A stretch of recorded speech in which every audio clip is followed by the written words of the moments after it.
नमस्ते दोस्तों, आप सबका एक बार फिर से स्वागत है आपके अपने YouTube चैनल सत्य सनातन में। एक वीडियो मेरे पास में भेजा गया जिसमें राहुल खान कह रहे हैं कि महात्मा गांधी ने अहिंसा का जो सबक था वो सीखा है हमारे भारत का जो एंशिएंट कल्चर था उससे, इस्लाम से, ईसाइयत से, यहूदियत से। यानी कि यहाँ पर सभी रिलीजन्स के नाम लिए गए, लेकिन भारत में जो सनातन वैदिक धर्म है उसका नाम नहीं लिया गया, एंशिएंट कल्चर कह करके छोड़ दिया गया। Mahatma Gandhi picked up the idea of non-violence from ancient Indian philosophy, from Islam, from Christianity, from Judaism, from every great religion. इसी के साथ ही साथ एक और वीडियो है जो काफ़ी प्रचलित हो रही है और ये वीडियो भी मेरे पास में पहुंची और इसमें दिखाया गया है कि किस प्रकार से जो कांग्रेस है वो एनआरआई का मोमेंट है। The Congress movement, the original Congress movement was an NRI movement. The Congress movement, the original Congress movement was an NRI movement. Mahatma Gandhi was an NRI. Mahatma Gandhi was an NRI. Jawaharlal Nehru came back from England. Ambedkar, Azad, Patel, these were all NRIs. These were all NRIs. हालांकि उस पर काफ़ी मजाक उड़ी और यहाँ पर राहुल खान जी ये बताना भूल गए कि ये एनआरआई मोमेंट नहीं था, ये पूरी तरीके से ईस्ट इंडिया कंपनी का एक दूसरा फेस था ताकि इंडिया को राजनैतिक पटल पर लूटा जा सके।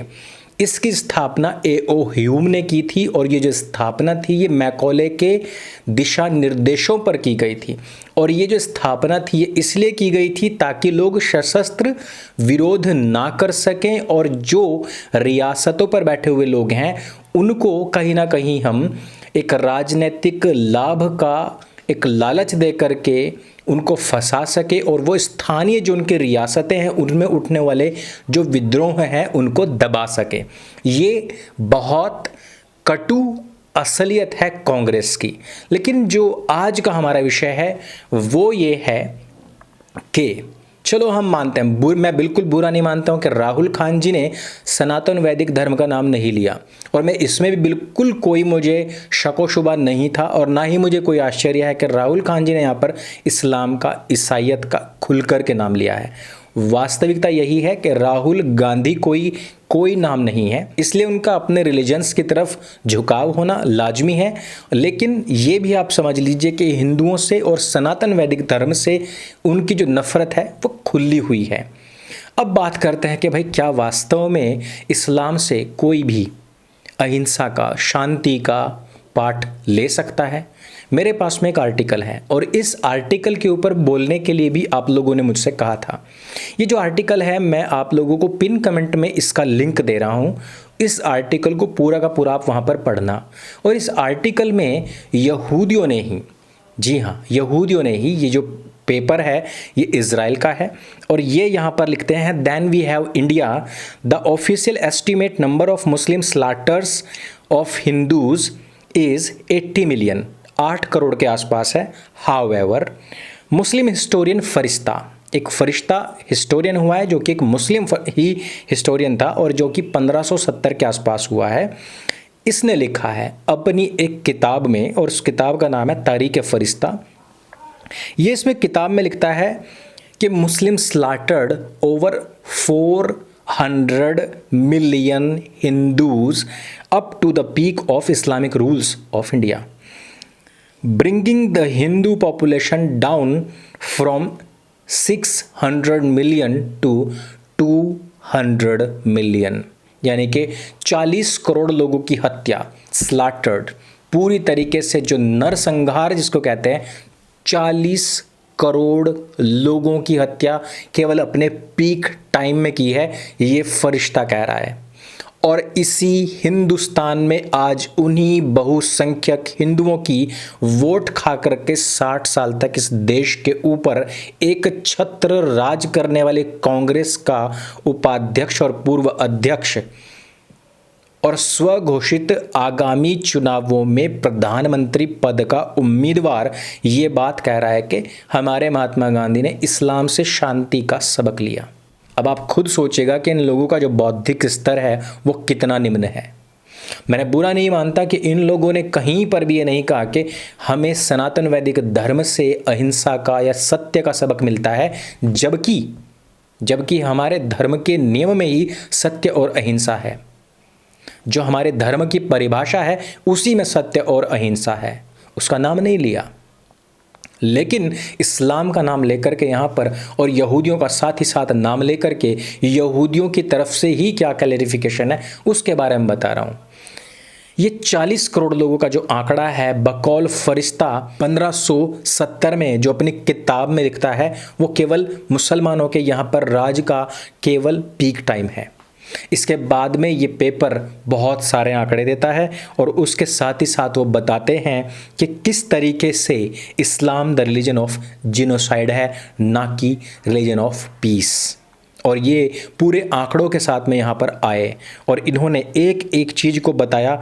और यहाँ पर इन्होंने एक और जो खास बात लिखी है, थिंक द के था कू क्लक्स क्लैन। ये एक संगठन था जो तकरीबन 1865 में जो वाइट अमेरिकन्स थे उनके सुरक्षा के लिए बनाया गया था। इनकी कुछ ऐसी पहचान थी, कुछ इस तरह के कपड़े पहनते थे और ये एक तरीके से उन लोगों का कत्ल कर दिया करते थे जो लोग श्वेत अमेरिकन्स पर हमला किया करते थे। और कू क्लक्स क्लैन को ट्रिपल के नाम से भी जाना जाता है। आर्टिकल कहता है कि Islamic terrorist murder more people every day than the Ku Klux Klan यानी triple K has in the last 50 year. अब से 50 साल पीछे अगर हम जाएं तो ट्रिपल के ने जितने लोगों को मारा है उससे ज़्यादा लोग इस्लामिक टेररिस्ट प्रतिदिन मार देते हैं। इसके आगे वो लिखता है कि जो 1865 से लेकर के 1965 100 साल के दौरान ट्रिपल के ने कितने लोगों को मारा होगा। यहाँ पर यह आर्टिकल कहता है कि Islamist killed more Buddhist in Thailand since 9/11 than the triple K killed in the 100 year from 1865 to 1965। अकेले थाईलैंड के अंदर 9/11 के बाद मुसलमान जो हैं वो जो इस्लामिक आतंकवादी हैं इतने बौद्धिस्टों को थाईलैंड में मार चुके हैं जितने कि वो मिलकर के 100 साल में भी नहीं मार पाए थे। इस्लाम एक ऐसा रिलीजन है दोस्तों जिसने कि शांति प्रिय बौद्धों तक को हिंसा करने पर उतारू कर दिया। उन लोगों तक को जो कहीं पर कुछ भी घटित हो रहा हो और जो अपने ध्यान मुद्रा से बाहर ही नहीं निकलते थे उन लोगों तक को हथियार उठाने पर मजबूर कर दिया है। आप जरा सोचेगा कि धरती की सबसे शांत कौम जिसको हम बौद्ध कहते हैं उन तक को कोई झकझोर दे, उन तक को कोई हथियार उठाने पर मजबूर कर दे, ऐसी कौम भला हम उसको कैसे कह सकते हैं कि वो अहिंसावादी है, उसको कैसे कह सकते हैं कि वो रिलीजन ऑफ पीस है।